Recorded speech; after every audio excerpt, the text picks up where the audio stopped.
Hello दोस्तों, अध्ययन English गुरु के चैनल पर आप सबका स्वागत है। मैं हरेंद्र कुमार। यहाँ हम आज बात कर रहे हैं ऑक्सिलरी वर्ब्स की। तो आज ऑक्सिलरी वर्ब्स के क्रम में आज हमारी बात करेंगे हम यूजेस टू और यूज टू का। यूजेस टू और यूज टू का प्रयोग कंपटीशन के हिसाब से और सामान्य स्टूडेंट्स के लिए हाई स्कूल इंटर में सेंटेंस बनने के हिसाब से बहुत ही महत्वपूर्ण होता है। तो यूज टू और यूज टू का प्रयोग करते कब हैं, सबसे महत्वपूर्ण यह है। तो हम इनका प्रयोग कब करते हैं? वर्तमान काल में कर्ता की आदत या कठोर दिनचर्या दर्शाने के लिए हम यूजेस टू और यूज टू का प्रयोग करते हैं। आदत या कठोर दिन, जैसे कोई शराब पीता है, उसकी आदत है।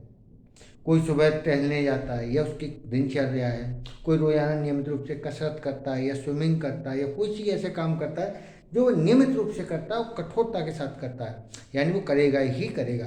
तो ऐसी कंडीशन में हम ऐसे सेंटेंस को यूजेस टू या यूज टू से वर्तमान काल में बनाते हैं। हम यहाँ पे ये देखेंगे कि यूजेस टू और यूज टू के प्रयोग के द्वारा सेंटेंस बनाया कैसे जाता है। तो सबसे पहले ये जान लीजिए कि नोट में सिंगुलर सब्जेक्ट के साथ हम यूजेस टू का प्रयोग करते हैं। सिंगुलर, अगर सब्जेक्ट सिंगुलर है, आई के साथ यूज टू होता है, यूजेस टू प्रयोग नहीं होता है। बाकी he she it they, he she it one या सिंगुलर नेम है तो उसके साथ हम यूजेस टू का प्रयोग करेंगे। अगर प्लूरल सब्जेक्ट जैसे आई है, वी है, यू है, इनके साथ हम हमेशा यूज टू का प्रयोग करेंगे। यानी प्लूरल है अगर हमारा सब्जेक्ट तो यूज टू का प्रयोग, और अगर सिंगुलर है तो हम यूजेस टू का प्रयोग करेंगे। इसी क्रम में हम देखें, सबसे पहले हमारा होता है सिंपल सेंटेंस। सिंपल सेंटेंस का सीक्वेंस क्या रहेगा ये गौर से देखिए। तो सबसे पहले हम लिखेंगे सब्जेक्ट, जो कि हमेशा सभी का होता है। सबसे पहले सब्जेक्ट यानी कर्ता लिखते हैं। कर्ता के बाद अगर सिंगुलर है कर्ता तो यूजेस टू का प्रयोग करेंगे, और अगर प्लूरल है तो हम यूज टू का प्रयोग करेंगे। सिंगुलर के साथ यूजेस टू और प्लूरल के साथ यूज टू। उसके बाद हमेशा इसमें मेन वर्ब की फर्स्ट फॉर्म का प्रयोग करेंगे। कभी भी सेकंड फॉर्म, थर्ड फॉर्म या आईएनजी फॉर्म का इसके साथ प्रयोग नहीं होता है, क्योंकि टू के साथ हमेशा फर्स्ट फॉर्म लगती है, इनफाइनाइट वर्ब बनती है। उसके बाद यहाँ ऑब्जेक्ट लिख देंगे और उसके बाद शेष वाक्य।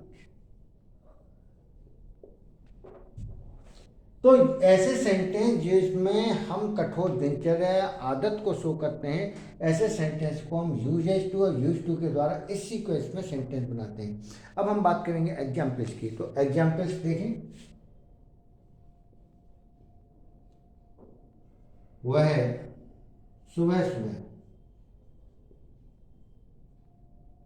सुबह सुबह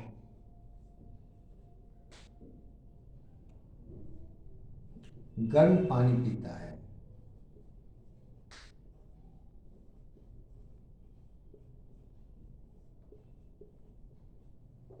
वह सुबह सुबह गर्म पानी पीता है। गर्म पानी पीना एक आदत है, एक दिनचर्या है। और ऐसे सेंटेंस को हम इंग्लिश में कैसे बनाएंगे, अब देखिए। तो वह हमारा ही यानी सब्जेक्ट सिंगुलर है, ही सब्जेक्ट है। अब पीता है, तो पीता है हमारी मैन वर्ब है। तो यहाँ हम सबसे पहले ही के साथ कौन सा प्रयोग करेंगे? Uses to. He uses to, और यूजेस के साथ हम टू का प्रयोग करें। ही यूजेस टू क्या करता है? पीता है, यानी ड्रिंक। क्या पीता है? गर्म पानी, यानी हॉट वाटर। कब पीता है? सुबह सुबह। सुबह सुबह डबल बार नहीं लिखते कि मॉर्निंग मॉर्निंग। सुबह सुबह को मॉर्निंग मॉर्निंग नहीं लिखा जाता। कैसे लिखते हैं? Early in the morning. कैसे लिखेंगे? Early in the morning. सुबह का मतलब होता है अर्ली इन द मॉर्निंग।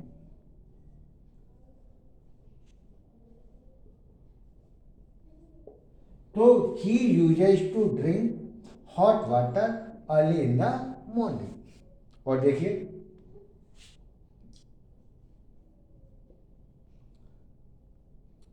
मैं शाम को दोस्तों के साथ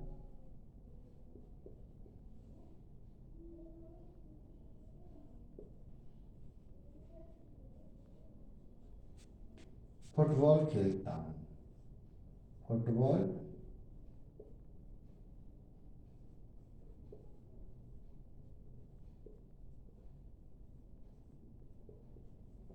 मैं शाम को दोस्तों के साथ फुटबॉल खेलता हूँ। तो ये दिनचर्या का हिस्सा है। और इस सेंटेंस को हम यूज टू कैसे बनाएंगे, देखिए। मैं यानी सब्जेक्ट हो गया, आई, और आई के साथ हमेशा यूज टू का प्रयोग होता है। आई यूज टू क्या करता हूँ, खेलता हूँ, प्ले। क्या खेलता हूँ, football. I use to play football. अब किसके साथ खेलता हूं, दोस्तों के साथ। तो के साथ के लिए हम प्रयोग करेंगे विद का, विद। और दोस्तों के साथ दोस्त के लिए आएंगे फ्रेंड्स। कब खेलता हूं, शाम को। तो को के लिए ऑफ मत लगा देना, शाम के लिए इन द इवनिंग लगता है, इन द इवनिंग। सुबह शाम दोपहर इनके लिए इनका प्रयोग होता है, न कि ऑफ का प्रयोग। तो I use to play football with friends in the evening. और देखिए एग्जाम्पल,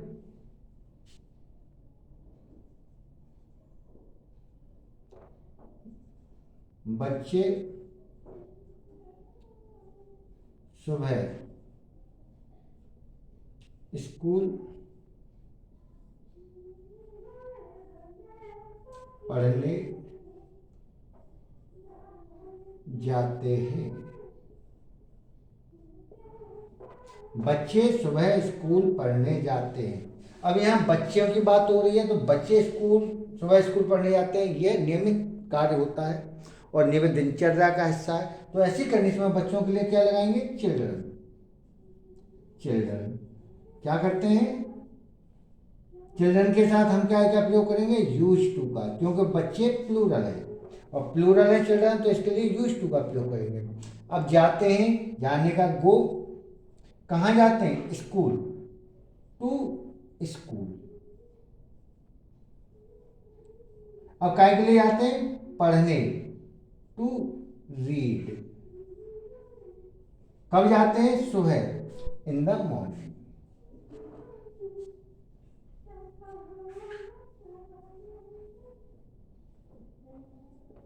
तो इस तरह से हम बहुत ही आसानी के साथ यूज टू और यूजेज टू के प्रयोग के द्वारा हम सेंटेंस बना सकते हैं। अब हम बात करेंगे नेगेटिव सेंटेंस की। हेलो दोस्तों, तो अब हम बात करेंगे नेगेटिव सेंटेंस की।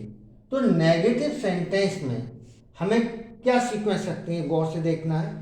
सब्जेक्ट के बाद हम यूजेज या यूज का प्रयोग करेंगे, उसके बाद नॉट लगाएंगे, उसके बाद टू का प्रयोग करेंगे। यूज के और टू के बीच में नॉट का प्रयोग होगा, उसके बाद मेन वर्ब की फर्स्ट फॉर्म, उसके बाद ऑब्जेक्ट प्लस अदर। इस सीक्वेंस में सेंटेंस बनाएंगे। अब इस सेंटेंस के सीक्वेंस के आधार पर देखिए कुछ एग्जाम्पल्स हैं यहाँ पे। सबसे पहले, वह देर रात तक काम नहीं करता है, तो एक आदत है।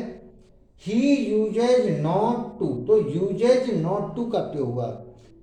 He uses not to work till late at night, देर रात तक। तो देर रात तक के लिए क्या है, टिल लेट एट नाइट। दूसरा एग्जाम्पल देखिए, हम दूसरों को परेशान नहीं करते हैं। तो इस सेंटेंस में हम देखें कैसे बनाएंगे इस सेंटेंस को। बी, हम के लिए वी यूज नॉट टू, तो बी प्लूरल है तो यूज नॉट टू का प्रयोग होगा। We use not to teach others, तो we use not to teach others का प्रयोग करेंगे। और तीसरा देखिए, वे शराब नहीं पीते हैं, ये भी एक दिनचर्या है। They use not to drink liquor, तो यहाँ यूज नॉट टू का प्रयोग होगा। तो ध्यान रखना है, यूज नॉट टू का प्रयोग होगा, टू के बाद नॉट का प्रयोग नहीं होगा। तो हमें नेगेटिव देखा आपने कि नेगेटिव सेंटेंस को किस तरह से बनाया जाता है। अब हम बात करेंगे इंटरोगेटिव सेंटेंस की। अब हम बात करें इंटरोगेटिव सेंटेंस की, तो यहाँ आप गौर से देखें इंटरोगेटिव सेंटेंस का सीक्वेंस। जब हमारा सेंटेंस इंटरोगेटिव हो, या तो क्या शब्द से शुरू होता है इंटरोगेटिव सेंटेंस, या WH वर्ड, जैसे when, where, why, which, what, हुआ। अगर ऐसे सेंटेंस आते हैं तो हम सब किस तरह से ऐसे सेंटेंसों के इंग्लिश में चेंज करते हैं, गौर से देखिए। अगर हमारा क्या सबसे सब्जेक्ट से पहले हम यूजेज या यूज का प्रयोग करते हैं, तो सिर्फ सब्जेक्ट से पहले यूजेज या यूज का प्रयोग होगा, टू नहीं लगेगा। तो सब्जेक्ट से पहले यूजेज या यूज, सिंगुलर के साथ यूजेज, प्लूरल के साथ यूज, उसके बाद अगर नहीं शब्द का प्रयोग हो सेंटेंस में तो नॉट सब्जेक्ट के बाद लगेगा, उसके बाद टू लगेगा, और उसके बाद मेन वर्ब की फर्स्ट फॉर्म, उसके बाद ऑब्जेक्ट प्लस अदर चीज पर, बाकी सब सीक्वेंस समान हुआ। अब आप गौर से एग्जाम्पल देखिए, क्या वह समय पर ऑफिस आता है, तो यहाँ क्या से सेंटेंस शुरू हो रहा है, तो हम ऐसे सेंटेंस में हम देखेंगे कि हमारा सब्जेक्ट क्या है, वह यानी ही, तो हम काय का प्रयोग करेंगे, यूजेज का, यूजेज ही। अगर इसमें नहीं शब्द नहीं है तो हम नॉट का प्रयोग नहीं करेंगे, तो कैसे लगेंगे, uses he to, direct to लगा देंगे। अब उसके बाद मेन वर्ब की first form come, uses he to come to office on time, तो uses he to come to office on time, क्या वह समय पर ऑफिस आता है। अब दूसरा एग्जाम्पल देखिए, क्या तुम अपनी बहन से झगड़ा नहीं करते हो, यहाँ नहीं शब्द का प्रयोग है, और जब नहीं शब्द का प्रयोग है तो उसका प्रयोग हम कहाँ करेंगे, सब्जेक्ट के जस्ट बगल में। तो तुम सब्जेक्ट क्या हमारा, तुम, तो यू से पहले हम क्या लेंगे, यूज यू, उसके बाद नॉट आएगा, यूज यू नॉट टू। अब मैं क्या करते हैं, झगड़ा करना है, क्वेरल, तो use you not to quarrel, किसके साथ, विद योर सिस्टर, अपनी बहन के साथ, तो के साथ के अर्थ में क्या का प्रयोग करेंगे, विद का, use you not to quarrel with your sister. अब यहीं पे देखो अगला एग्जाम्पल, तुम झूठ क्यों बोला करते हो, तो यहाँ डब्ल्यू एच वर्ड आ गया, यानी काय का प्रयोग है, क्यों का, तो सबसे पहले हम क्यों का अर्थ लिखेंगे, यूज से पहले काय का प्रयोग करेंगे, क्यों से, वाई सब्जेक्ट है तुम, तो यूज लगाएंगे, why use you to tell a lie, तुम झूठ क्यों बोला करते हो, why use you to tell a lie. तो आप लोगों ने देखा किस तरह से हम यूज या यूजेस टू का प्रयोग करके हिंदी से इंग्लिश चेंज करते हैं। अगर आपको मेरा चैनल पसंद आ रहा हो, मेरा वीडियो पसंद आ रहे हो, तो प्लीज़ मेरे चैनल को सब्सक्राइब कीजिए, लाइक भेजिए, कमेंट भेजिए, और साथ में लगातार जुड़े रहिए, और मेरे चैनल को अपने दोस्तों के शेयर जरूर करें। Thank you.